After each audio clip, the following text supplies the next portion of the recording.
School में विराजमान हैं। जैन सेकेंडरी स्कूल गोहाना यहाँ पर विराजमान हैं। विद्यालय ये भी मंदिर का रूप होता है, जहाँ पर टीचर जो होते हैं, हमारे अध्यापक होते हैं, गुरु होते हैं, जिन्हें हम प्रभु की संज्ञा भी कहते हैं। ऐसे वह गुरु और जो शिष्य होते हैं, छात्र होते हैं, वह भक्त और शिष्य होते हैं। जैसे हम मंदिर में जाकर के हम भगवान की आराधना करके गुणों को प्राप्त करते हैं,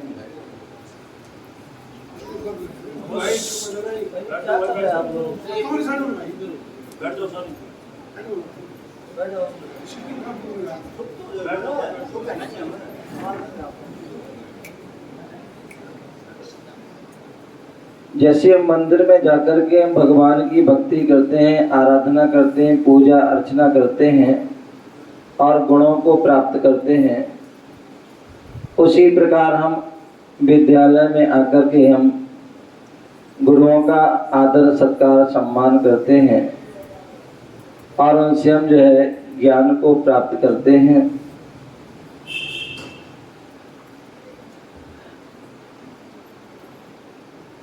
छत्र चूड़ामणि एक ग्रंथ है और उस छत्र चूड़ामणि ग्रंथ में आचार्य बादीप सेन सूर्य हुए, उन्होंने जो है विद्यार्थी के लक्षण बताए। बोले विद्यार्थी कौन होता है? क्योंकि जब तक हमारे अंदर विद्यार्थी के लक्षण नहीं होंगे तब तक हम विद्या को प्राप्त नहीं कर पाएंगे। तो उन्होंने कहा गुरु भक्तो भवाद भीतो विनीतो धार्मिक सुधि शांत स्वांतो दुया तंद्रालु शिष्ट शिष्योपि विश्यते। बोले गुरु भक्तो, विद्यार्थी का सबसे पहला लक्षण बताया गुरु भक्तो। गुरु भक्त हो, जो गुरु का आदर सत्कार सम्मान करने वाला हो। यदि हम गुरु का यदि सम्मान नहीं करेंगे, आदर नहीं करेंगे, सत्कार नहीं कर पाएंगे, तो आपको जो है ज्ञान प्राप्त होने वाला नहीं। और यदि हो सकता ज्ञान प्राप्त भी हो जाए, लेकिन वो ज्ञान आपके लिए जो है श्रेष्ठ नहीं माना जाएगा, वो आपके लिए अच्छा फल देने वाला नहीं माना जाएगा। यदि गुरु भक्ति के माध्यम से हमने गुरु की भक्ति, गुरु की सेवा, गुरु की विनय, गुरु का आदर करके यदि हमने ज्ञान प्राप्त किया, तो वह थोड़ा भी ज्ञान आपके लिए बहुत विशाल रूप को धारण करेगा। आपने सुना होगा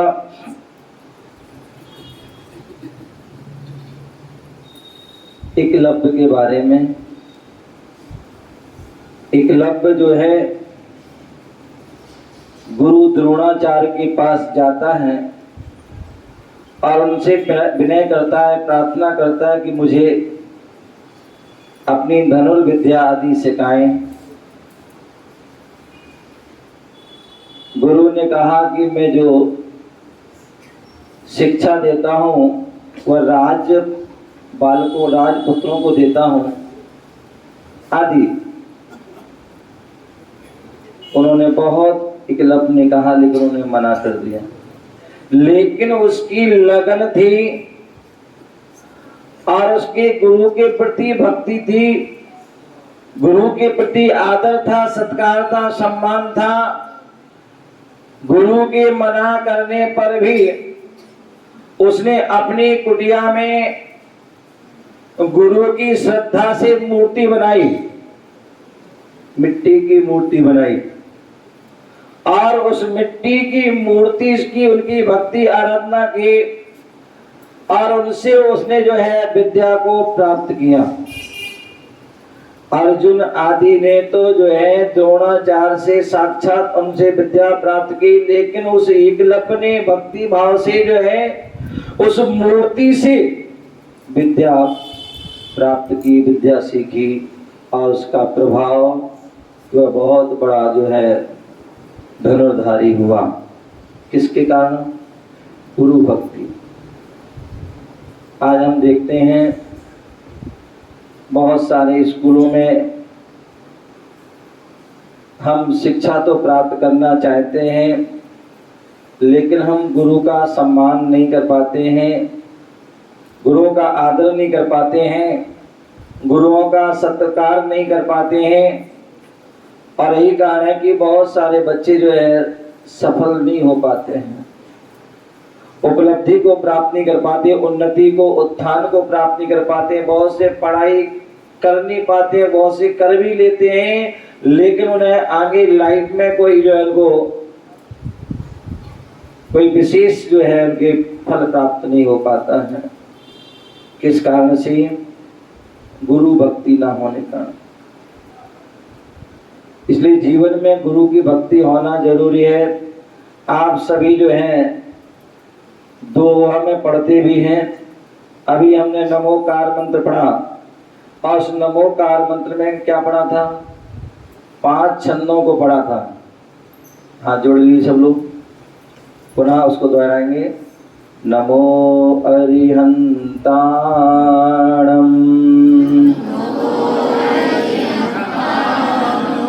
नमो सिद्धाणम,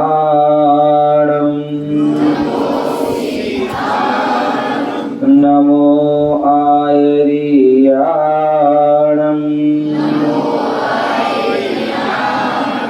नमो अध्यायाणम,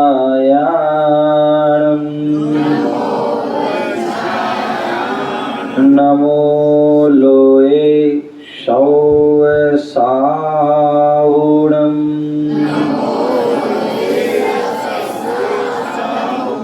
एक पंच पद का, पंच परमेष्टि का प्रतीक नमोकार मंत्र है। इसमें 5 परमेष्टियों को नमस्कार किया गया। परमेष्टि जो परम पद में स्थित हों ऐसे वह परमेष्टि होते हैं। अरहंत परमेष्टि जो भगवान की जो है मंदिर में मूर्त होती है वह अरहंत परमेष्टि होते हैं। सिद्ध परमेष्टि जो सिद्धालय में विराजमान होते हैं। आचार्य परमेष्टि, उपाध्याय और साधु परमेष्टि जो निर्ग्रंथ मुनिराज आदि होते हैं, ऐसे वह 5 परमेष्टि होते हैं। तो उस नमोकार मंत्र में जो सबसे पहले अरहंतों को नमस्कार किया गया। वैसे देखा जाए तो 5 परमेष्टि में जो है सिद्ध परमेष्टि बड़े होते हैं, क्योंकि उन्होंने 8 कर्मों को नष्ट कर दिया है, 8 गुणों को प्राप्त कर लिया है और लोक के अग्रभाग में विराजमान। लेकिन जो है इस मंत्र में सबसे पहले अरहंतों को नमस्कार किया गया है, और इसका उद्देश्य यही है कि गुरु की कितनी महिमा होती है, गुरु का कितना सम्मान होता है। तो बोले जो है इसलिए उन्होंने सबसे पहले अरहंतों को नमस्कार किया, क्योंकि गुरु जो है साक्षात गुरु हैं। तो वो अरहंत भगवान है जो हमें ज्ञान देते हैं, जो हमारी जो है मोक्ष का मार्ग बताते हैं। परमात्मा कैसे होते हैं, उन परमात्मा का ज्ञान कराने वाले होते हैं, तो वो गुरु होते हैं। और यही कारण है कि आपने जो है एक छंद भी पढ़ते हैं, एक दोहा भी पढ़ते हैं। क्या पढ़ते हैं? गुरु गोविंद दो खड़े काके लागो पार, बलिहारी गुरु आपने गोविंद दियो बताए रे भैया, गोविंद दियो आपके सामने जो है गुरु और गोविंद, गुरु और परमात्मा भगवान दोनों आपके समक्ष खड़े हों, तो बोले सबसे पहले किसको नमस्कार करेंगे? गुरु को, क्योंकि हमने प्रभु को नहीं देखा है, प्रभु के बारे में मुझे पता नहीं है, लेकिन गुरु को देखा है। गुरु, तो इसलिए सबसे पहले गुरु को नमस्कार करें, क्योंकि गुरु जो है वह प्रभु का जो है ज्ञान कराने वाले, बोध कराने वाले होते हैं, उनका स्वरूप बताने वाले होते हैं। तो इसलिए सबसे पहले गुरु को नमस्कार करते हैं और उसके बाद प्रभु को। क्यों? क्योंकि आपकी बलिहारी है, आपका उपकार है कि आपने हमें गोविंद के बारे में बताया। और एक दूसरा भी आप पढ़ते हैं, क्या पढ़ते हैं? प्रभु रूठे गुरु ठोर हैं, गुरु रूठे नहीं ठोर। बोले यदि परमात्मा यदि जो है रूठ जाए कोई बात नहीं, गुरु हैं, गुरु आपको बता देंगे कि कैसे परमात्मा को मनाना है, कैसे उनको जो रिझाना है। लेकिन यदि गुरु रूठ जाए तो ध्यान रखना, फिर कोई भी जो है हमारा कल्याण नहीं हो सकता है, फिर कोई हमें रास्ता बताने वाला नहीं है। तो इसलिए गुरु भक्ति, भक्त के जो विद्यार्थी है उसके लिए गुरु भक्त होना चाहिए। कभी भी जीवन में कहते हैं आप गुरु का सम्मान करें, अच्छी बात है, बहुत अच्छी बात है। जहां गुरु मिल जाते हैं वहां हाथ जोड़ करके उनको जो है उनका जो है सम्मान करें, चरण स्पर्श आदि करके उनका सम्मान करें। और यदि हम इतना नहीं कर सकते हैं तो कभी जीवन में गुरु का अपमान कभी नहीं करना, उनका अनादर कभी नहीं करना, उनका कभी तिरस्कार नहीं करना।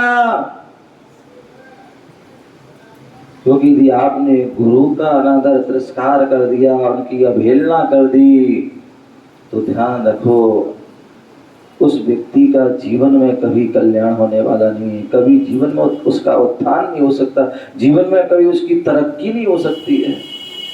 तो गुरु भक्ति। दूसरा जो है दिया है संसार से अनासक्त। बोले यदि आपको विद्या प्राप्त करना है, ज्ञान प्राप्त करना है, यदि आप संसार की वस्तुओं में आसक्त रहेंगे, आज हम देखते हैं सबसे ज्यादा व्यक्ति कोई आसक्त है वस्तु में, तो प्रत्येक व्यक्ति मोबाइल में आसक्त है। दिन रात जो है व्यक्ति जो है मोबाइल में लगा रहता है, और जो दिन रात मोबाइल में लगा रहेगा या दिन रात टीवी आदि में लगा रहेगा या और भी अनेक अन्य कार्य में लगा रहता है, खेलने कूदने में लगा रहता है, यहाँ वहाँ की जो है गपशप में लगा रहता है, घूमने फिरने में लगा रहता है, तो ध्यान रखना आपकी पढ़ाई नहीं हो सकती है। क्योंकि एक समय में एक ही काम होता है, कहते हैं एक म्यान में एक ही तलवार। तो एक समय में हम एक ही काम कर सकते हैं। यदि आप जिस समय पढ़ाई कर रहे हैं उस समय आपका ध्यान पढ़ाई में होना चाहिए। ऐसा नहीं कि मास्टर पढ़ा रहे हैं और आपका यहाँ वहाँ ध्यान जा रहा है। ध्यान रखिए बच्चे लोग, यदि मास्टर बोल रहे हैं, अपने आपके टीचर बोल रहे हैं, तो आपका ध्यान वहीं होना चाहिए। और यहाँ वहाँ की आप शरारत में लगे रहेंगे, किसी को चोटी ले रहे हैं, किसी को पेन छुड़ा रहे हैं, किसी की पेंसिल, किसी का बस्ता, किसी की कुछ यहाँ वहाँ देख रहे हैं, तो ध्यान रखिए आप जो उस पढ़ाई से वंचित हो जाएंगे। पढ़ाई से वंचित रह जाने, आपको वो विषय समझ में नहीं आएगा, और फिर बाद में जो परीक्षा होगी तो उसमें आप बैठे रह जाएंगे। तो इसलिए जो है क्या करना है, बोले इन संसार की क्रियाओं से जो है, संसार की वस्तुओं से, इनके लिए पूरी लाइफ है आपके पास। जब तक हम पढ़ाई कर रहे हैं तब तक इन चीजों से जो है दूर रहना चाहिए। वो बात अलग है, अब जो है डिजिटल जमाना आ गया है कि आज ऑनलाइन पेपर, ऑनलाइन पढ़ाई आदि जो होती हैं, उतने तक ही आप इन साधनों को, उपकरणों को जो है आप यूज करें, बहुत अच्छी बात है। लेकिन अन्यथा व्यक्ति आज जो है एंड्रॉयड फोन आ गए हैं, व्यक्ति उनका जो है व्यक्ति सदुपयोग कम करता है, व्यक्ति दुरुपयोग ज्यादा करता है। इंटरनेट के माध्यम से व्यक्ति जो है अच्छी बातों को कम जानता है, बुरी बातों को व्यक्ति ज्यादा जानने लगता है, और यही व्यक्ति जो है अपने जो है रास्ता से भटक जाता है। तो इसलिए हमें इन सांसारिक वस्तुओं से हमें अनासक्त रहना है, तभी आप पढ़ाई कर पाएंगे। तीसरा जो है विनय, हमें ज्ञान की विनय करना है, और जो ज्ञान के धारी हमारे गुरुजन हैं उनकी भी विनय करना है। आप पढ़ाई करते हैं, कहते हैं विद्यार्थी के लिए पढ़ाई करते हैं, तो उस समय कैसे करना चाहिए? पढ़ाई को एक स्थान पर बैठ करके करना चाहिए। आप चलते फिरते पढ़ाई कर रहे हैं, वो आपके ज्ञान की उसकी विनय नहीं। आप जो है पलंग पर जो है बिस्तर पर लेटे हुए पढ़ाई कर रहे हैं, तो वो भी उसकी जो है विनय नहीं।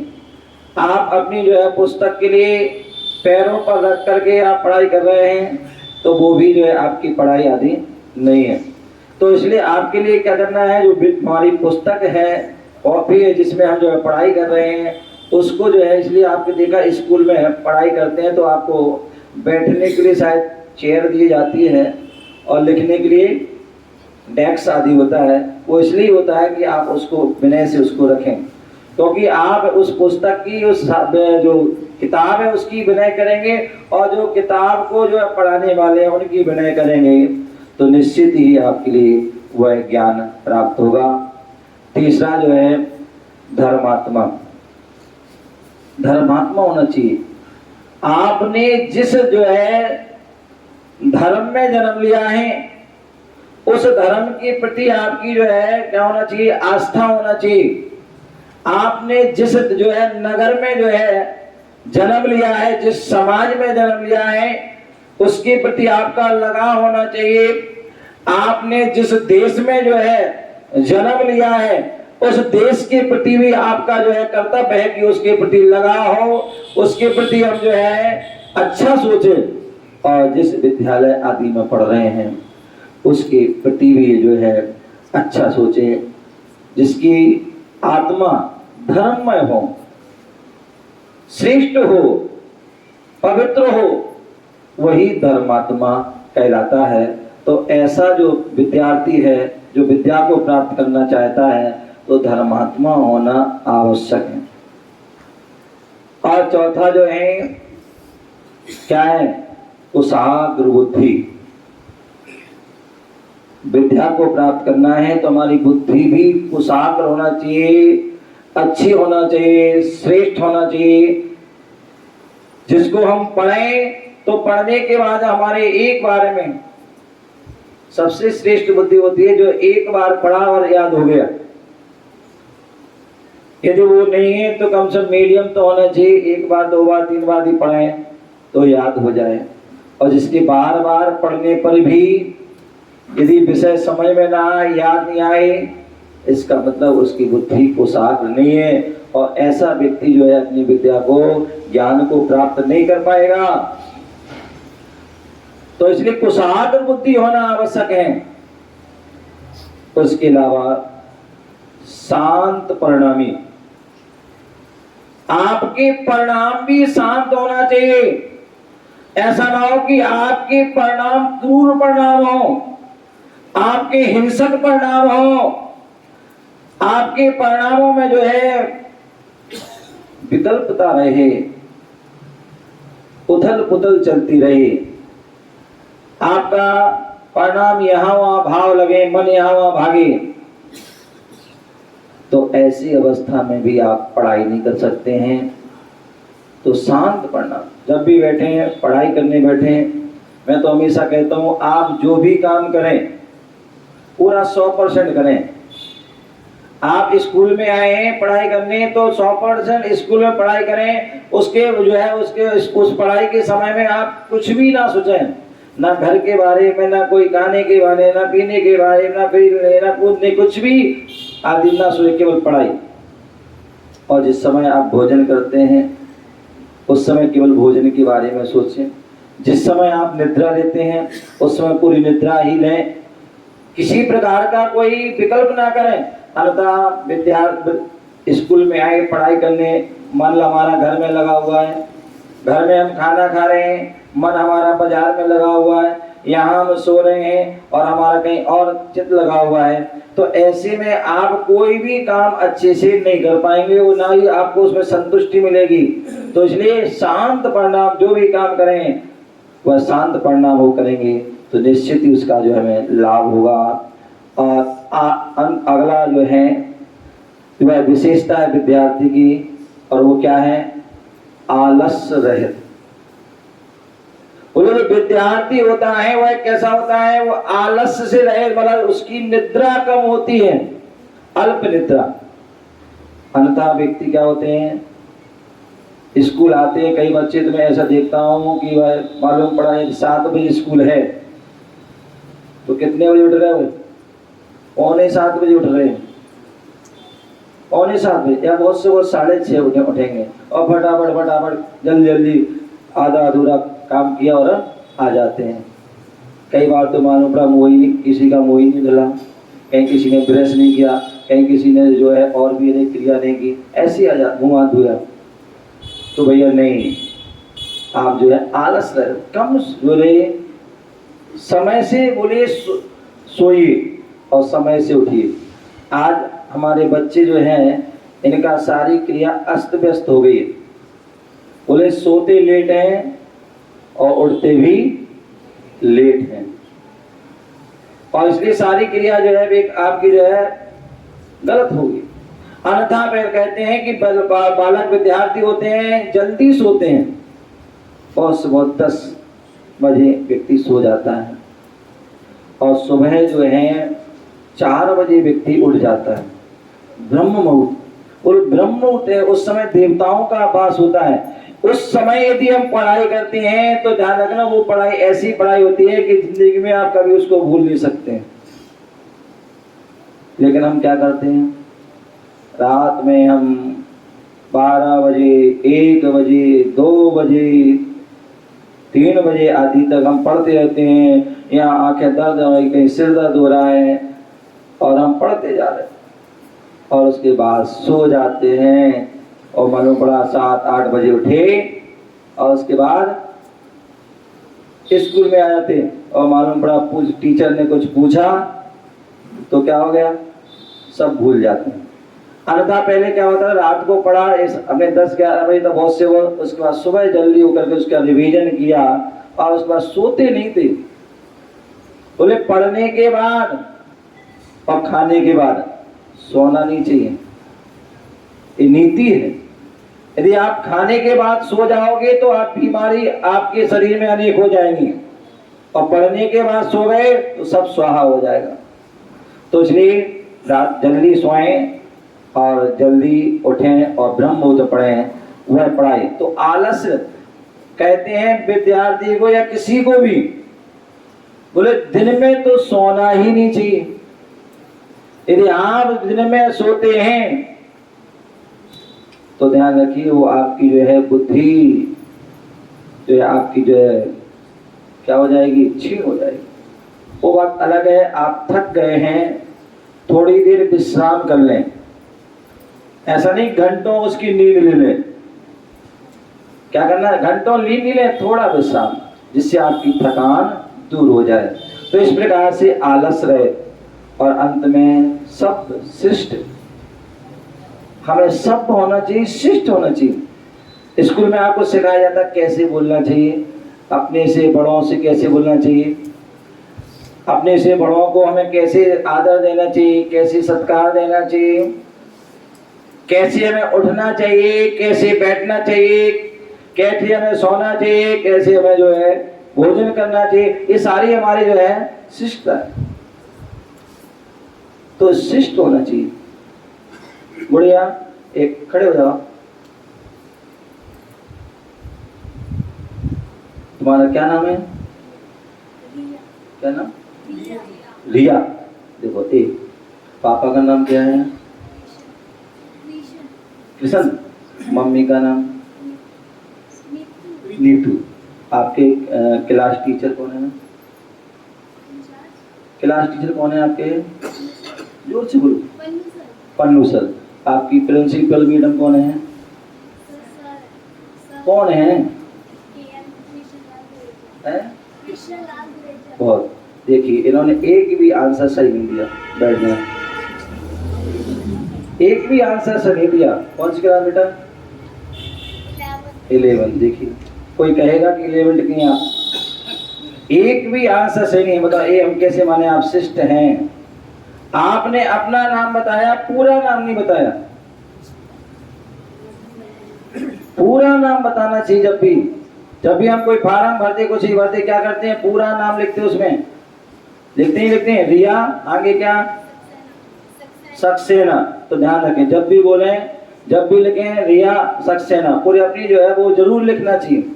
मैंने दूसरे क्या बोला था? आपके पिताजी का नाम क्या बोला था? कृष्ण। एक कोई आपके दोस्त हैं, फ्रेंड हैं, क्या है? माता पिता है हमारे। तू ही माता, तू ही पिता है। बोले सबसे माता पिता ही हमारे भगवान के रूप होते हैं। और जब भगवान का नाम लेते हैं, पर माता पिता का लेते हैं, नाम सम्मान से लेना चाहिए।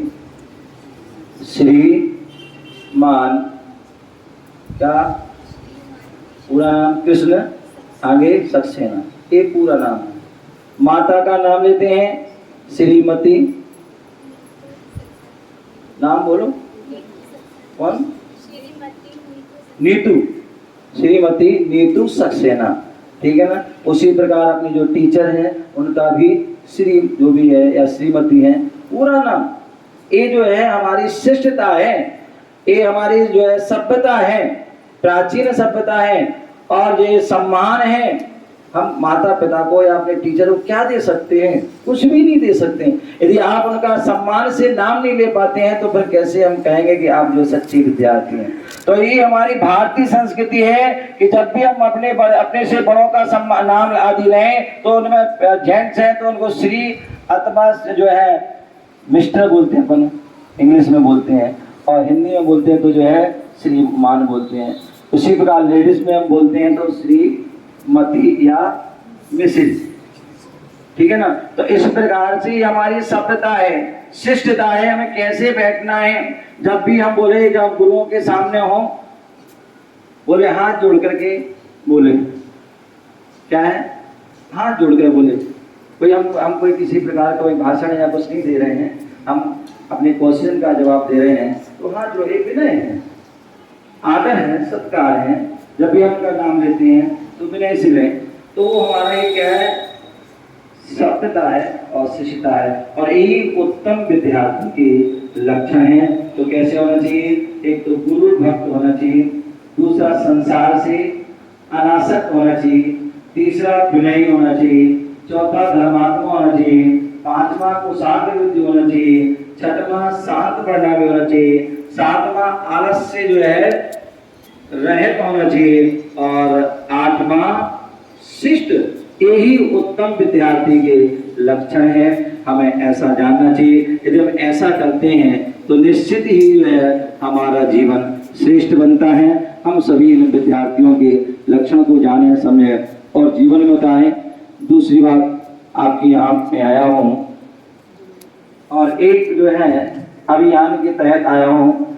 हमारे पूज्य गुरुदेव आचार्य श्री विराट सागर जी महाराज, जो अभी लगभग मध्य प्रदेश सतना में विराजमान हैं और पूरे देश में जो है भ्रमण करते हैं, सभी के लिए ज्ञान की बातें, संस्कार की बातें देते हैं, और उनका ही जो है आज्ञा का पालन करते हुए मैं जहाँ भी जाता हूँ, उनकी जो 5 सूत्री यात्रा चलती है, जहाँ भी जाते हुए 5 जो है संकल्प जो है हर किसी को वहाँ पर प्रदान करते हैं। तो मैं आपके यहाँ विद्यालय में भी आया हूँ, गुरुदेव का जो है आदेश, उनकी जो है शिक्षा, उनके उपदेश को लेके आया हूँ और आप तक पहुँचाने आया हूँ। यह जो है 5 जो है सूत्री जो संकल्प है, इन सब संकल्प को आप सभी बच्चों को जो है धारण करना है। बच्चों को भी धारण करना है, यहाँ बच्चों की जो है बच्चियों को भी धारण करना है, जो मैडम हैं आदि जो भी यहाँ पर बैठे हैं सभी को इसको जो है धारण करना है। कोई इसमें आपको कठिन नहीं है। यदि आपने इन 5 संकल्प को धारण कर लिया तो ध्यान रखें, मैं जो है आपको गारंटी के साथ कहता हूँ आपका जीवन जो है पावन, श्रेष्ठ और उन्नति, उत्थान और विकास होगा। और वह 5 सूत्र क्या है? पहला सूत्र है अहिंसा। सभी धर्मों का जो सार है वह अहिंसा। जैसे जैन धर्म का जो है भगवान महावीर स्वामी का सूत्र है अहिंसा, या जियो और जीने दो। क्या है? जियो और जीने दो। हमें स्वयं भी जीना है और दूसरों को भी जीने का अधिकार है। हमें भी जीने का अधिकार है, दूसरे को भी जीने। जैसे हमें किसी प्रकार से यदि कोई कष्ट देता है, कोई पीड़ा देता है तो हमें कष्ट होता है, पीड़ा होती है, उसी प्रकार से जो है सभी जीवों के लिए पीड़ा होती है। यदि हमें कांटा लग जाए तो क्या होगा? कष्ट होगा, पीड़ा होगी। उसी प्रकार किसी जीव को जो है कांटा लगता है या हम चक्कू आदि से जो है उसका जो है क्या करते हैं? प्राणों का हनन करते हैं, उसको मारते हैं तो उसको भी कष्ट होता है। तो इसलिए सबसे पहले अहिंसा। हमें जानबूझकर किसी भी जीव को नहीं मारना है, क्योंकि सभी को अपने प्राण जो है प्रिय होते हैं। कोई व्यक्ति जो है मरना नहीं चाहता है, कोई व्यक्ति कष्ट नहीं चाहता है। तो इसलिए हमें क्या करना है? कभी भी जीवन के अंतिम क्षणों तक, जीवन के अंतिम क्षणों में कभी किसी को जो है हमें बिना प्रयोजन हमें उसको मारना नहीं है, उसकी हत्या आदि नहीं करना है। इस बात का हमें जो है संकल्प करना है। चाहे छोटे से छोटा प्राणी, 1 इंद्री, 2 इंद्री, 3 इंद्री, 4 इंद्री, 5 इंद्री। 1 इंद्री कौन होते पता है? जो पृथ्वी है। आप बैठे हुए हैं और बैठे बैठे क्या करते हैं? उंगली से उसको क्या करते हैं? मिट्टी आदि को खोदते रहते हैं। ये क्या है? ये अनर्थ का काम है। ऐसा नहीं कर, उसमें भी जीव है, वो भी जीव है, उसको भी कष्ट हो रहा है। जैसे आपको कोई ऐसा करे तो क्या होगा? आपको कष्ट होगा ना, उसी प्रकार उसको भी कष्ट होता है। पृथ्वी जीव है। अग्नि, बोले माचिस ली और फटाफट उसको जला रहे हैं, लाइटर लिया बार बार उसको कर रहे हैं, तो ये क्या है? तो वो भी एक जीव है। आप जला रहे हैं तो उसका जन्म हो रहा है, बुझा रहे हैं तो मृत्यु हो रही है। तो इसलिए आपको अनावश्यक उसको नहीं जलाना। तीसरा जो है जल, ये लिखा है, देखिए क्या लिखा है? जल ही जीवन है, इसी व्यर्थ ना जमा। बोले जल हमारे एक एक बूंद जो है, कहते हैं जैन धर्म कहता है एक बूंद जो है जल में असंख्यात जीव होते हैं। एक बूंद अनछने पानी में, बिना छना हुआ पानी, असंख्यात।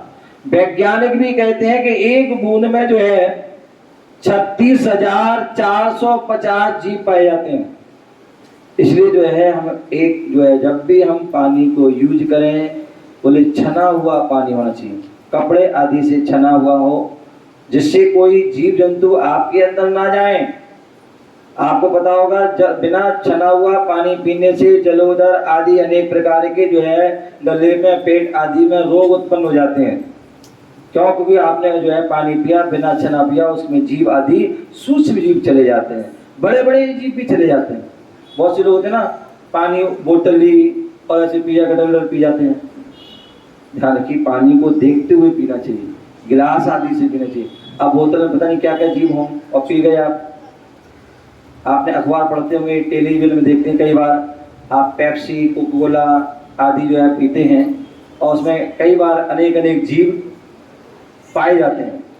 तो इसलिए जब भी पिए उनको जो है हम गिलास आदि में लेकर पे देख करके पिए तो जल। और दूसरी बात, पानी को हम जितना कम से कम यूज करें।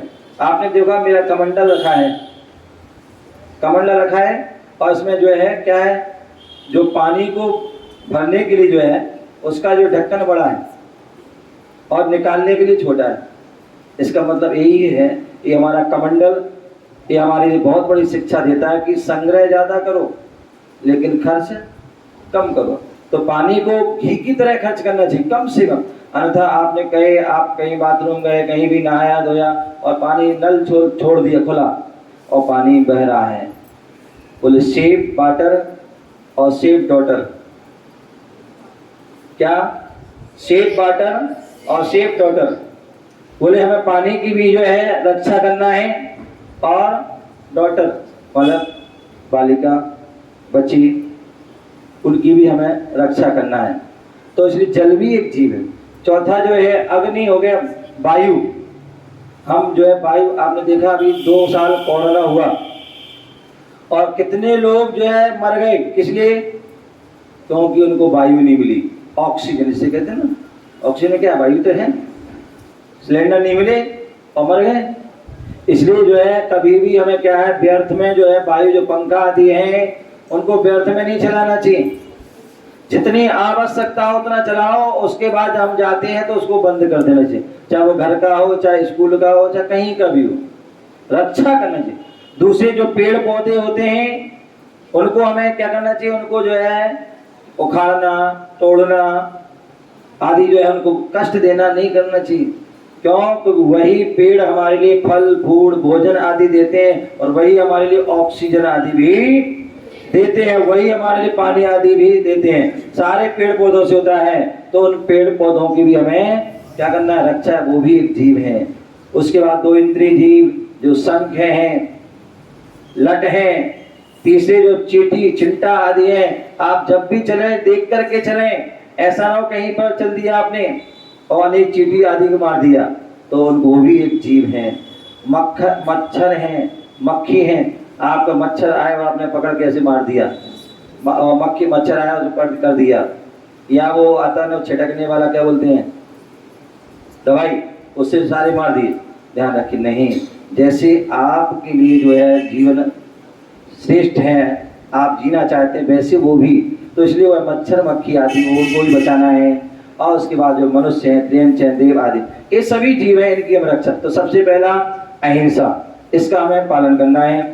दूसरा व्यसन मुक्ति, किसी प्रकार का आपको व्यसन नहीं करना है। व्यसन करने से आपका जो है क्या होता है, आपका शरीर, व्यसन भी नशा, नशा हमारे जीवन को खराब कर देता है। चाहे वो शराब हो, चाहे वो चरस गांजा अफीम, चाहे वो सिगरेट हो, चाहे वो तंबाकू आदि है, जितनी भी चीजें ये सारे जो है खराब कर देते हैं। आप कई बार देखते हैं पोस्टरों पर देखिए और अनेक प्रकार के टेलीविजन पर भी उसका वो आता है कि ये सब जो है हमारे अनेक प्रकार के रोग बीमारी, कैंसर, टीबी आदि जो है, ब्लड प्रेशर, शुगर आदि कितनी सारी बीमारियों को फैला देते हैं। तो इसलिए हमें नशा नहीं करना है और मुख्य रूप से शराब का तो सेवन करना ही नहीं है, जो हमारे जीवन को खराब, परिवार को खराब, पैसों को खराब, हर चीज वो खराब कर देती है। तो ऐसी उस शराब आदि का सेवन नहीं करना है। तीसरा है शाकाहार। आपने देखा होगा ये कोरोना हुआ, कोरोना में जो है यदि सबसे ज्यादा कोरोना हुआ या सबसे ज्यादा जो है व्यक्ति की मृत्यु हुई, वो किन की हुई? जो मांसाहारी थे, जो शराब आदि का सेवन करते थे, जो अनेक प्रकार के नशा करते थे, उनको ही अपने प्राण गंवाने पड़े, क्योंकि उनका जो है शरीर के जो है सारा सिस्टम फेल हो गया था, उनका जो खराब हो गया था, जीर्ण शीर्ण हो गया, कमजोर पड़ गया था।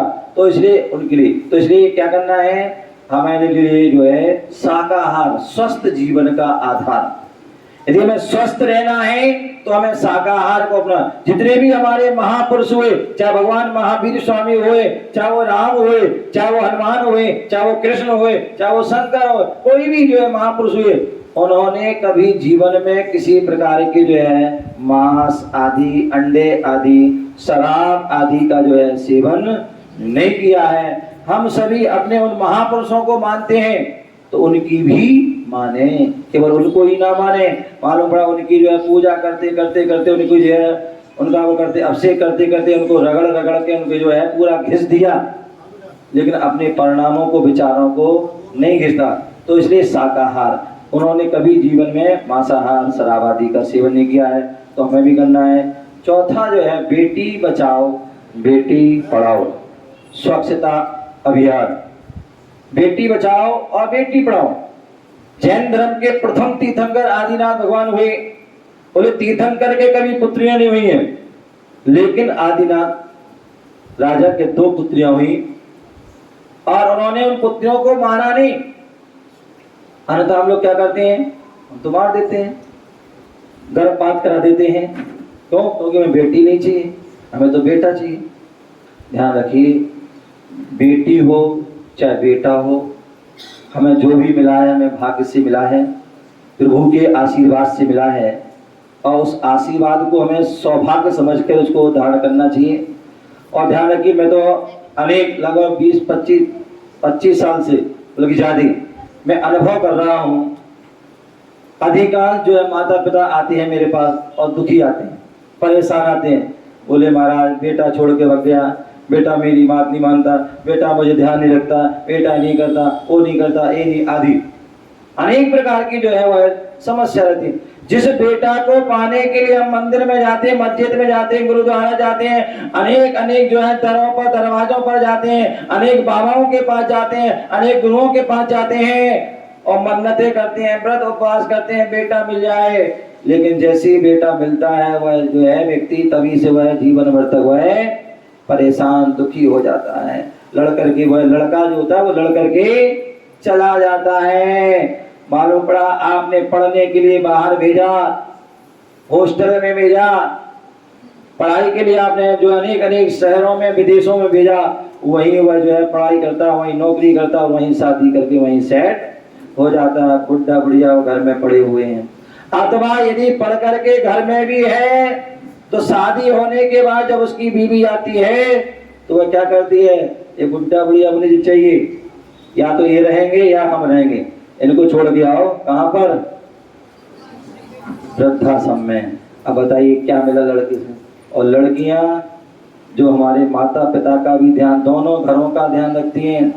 बोले ससुराल में रहती हैं तो वहां पर भी सबका ध्यान रखती है। और मायके से यदि कोई झूठा भी फोन आ जाए कि माँ की तबीयत खराब हो गई है, पिता की तबीयत खराब हो गई है, तुरंत वह जो है भागी भागी वहां पर आएंगे और हर प्रकार से उनकी जो है सेवा उनको ध्यान रखती हैं। तो ध्यान रखिए, इसलिए हमारे कहा जाता है बेटा हो चाहे बेटी हो, दोनों का हमें ध्यान रखना है। बेटी जो है हमारे सभी प्रकार से ध्यान रखती है, तो कौन सी बेटी किस रूप में कहाँ पहुंचे, क्या करे, आप इसलिए उनकी कभी भी जो है उनकी रक्षा करना है। और दूसरी बात जो है संकीर्ण भावना नहीं होना चाहिए। आदिनाथ भगवान ने जो पुत्रियों को जन्म दिया और उसके बाद उन्होंने उनको क्या किया, संकीर्ण भावना रखी। अन्यथा आज लोग हम संकीर्ण भावना रखते हैं कि हमें बेटे को भी पढ़ाना है, बेटी को नहीं पढ़ाना है, या थोड़ा बहुत 8वीं तक 10वीं तक पढ़ाया, जाओ घर में बैठो चूल्हा चट्टी करो।